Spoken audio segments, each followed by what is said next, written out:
नमस्कार, तुम्ही पाहताय लाईव्ह महाराष्ट्र 2 न्यूज आणि आजच्या शेवटच्या दिवशी अर्ज दाखल करण्याच्या दिवशी माळ्यातल्या अनेक नाट्यमय घडामोडी घडलेल्या आहेत आणि त्याचे आज साक्षीदार म्हणून शिवाजी पाटील साहेब आपल्यासोबत असणार आहेत. पाटील साहेब, काय सांगाल? नेमके इतक्या वर्षी एकनिष्ठेनं आपण काम केलं आणि आपला सातत्यानं त्या जिल्हा परिषद मतदारसंघामध्ये आपण सातत्यानं यश मिळवत आलेलं आहात, पण नेमकी अशी काय घटना घडली, अशी काय वेळ आली की आपल्याला डायरेक्ट अकलूज गाठावं लागलं?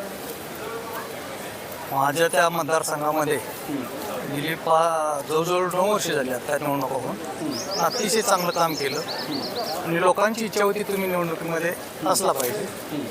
बऱ्याच लोकांची तिथं मागणी झाल्यामुळं आणि या तालुक्यामध्ये काम करीत असताना अनेक वर्ष चळवळीत काम केलेलं असल्यामुळं लोकांचा थेट संपर्क असल्यामुळं काही नेते मंडळी नसतील पण प्रत्येक कार्यकर्त्यापर्यंत आमचा संपर्क असल्यामुळं त्यामुळं लोकांचा दबाव गट तयार झाला आणि सांगितलं तुम्ही या वेळेला ओबीसी स्त्री आलेली आहे, पहिलेही काम तुम्ही ओबीसी स्त्रीवर निवडून आलेला आहात आणि काम चांगलं केलेलं आहे, त्यामुळं तुम्ही याच्यामध्ये उभा राहायला पाहिजे आणि असा एक दबाव गट तयार झाल्यामुळं आम्ही तिकीटाची मागणी केली होती. पण काही युग्न संतोषी मंडळींनी त्यामध्ये अडथळा आणला आणि मग आम्हाला शेवटी लोकांची मागणी ठीकच होती कल पवार साहेबाकडे आणि मोहिते पाटलाकडे, त्यामुळे लोकांचा कल बघून आम्ही निर्णय घेतला. काय सांगाल आपण? आता नेमके इतके वर्ष झालं आपण दोघंही नेमकं मतदारसंघामध्ये प्रतिनिधित्व करत आहात. सरांनी अनेक वेळा अनेक विकास कामं केलेली आहेत आणि अचानक असा युटर्न घ्यावा लागला की त्यांना डायरेक्ट अकलूज गाठून उमेदवारी थेट घेऊन यावी लागली. काय नेमकं काय सांगा? हीच मी पक्षाचं प्रामाणिकपणे काम केलेलं होतं, तीच माणसाला हे झालं. तर काय नेमकं आव्हान समोर कोणाचं असणार असं काय वाटतं का? आव्हानाच्या बाबतीत काय वाटतं का? नाही काय वाटत, आव्हान वाटत नाही. कामं केली असल्यामुळे आव्हानच वाटत नाही, कारण अनेक उमेदवार निवडणुकीपुरते दिसतात पण आम्ही कायम 365 दिवसच कायम लोकांबरोबर असल्यामुळं त्यांना कशाची भीतीच वाटत नाही, कोणाचं आव्हानच वाटत नाही, असं माझं मत आहे. विजयाची खात्री 100% विजयाची खात्री. आजच सांगतो, रात्रीच लोकांनी फटाकडे वाजवले कोंढरा भागामध्ये, त्याला कोंढरा भाग म्हणलं जातं.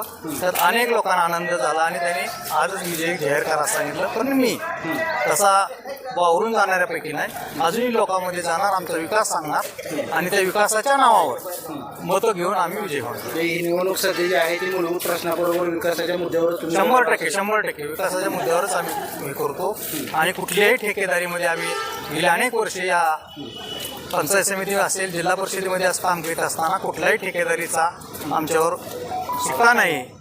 उलट माझ्याकडे अशा 2-2, 3-3 फायली जमा आहेत की मी तक्रार दिलेली आहे.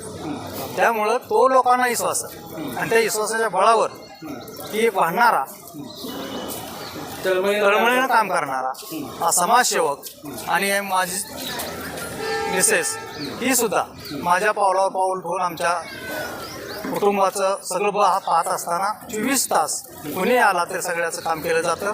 भविष्यात यापेक्षा चांगलं काम करण्याची संधी जर जनतेने दिली तर करून दाखवू.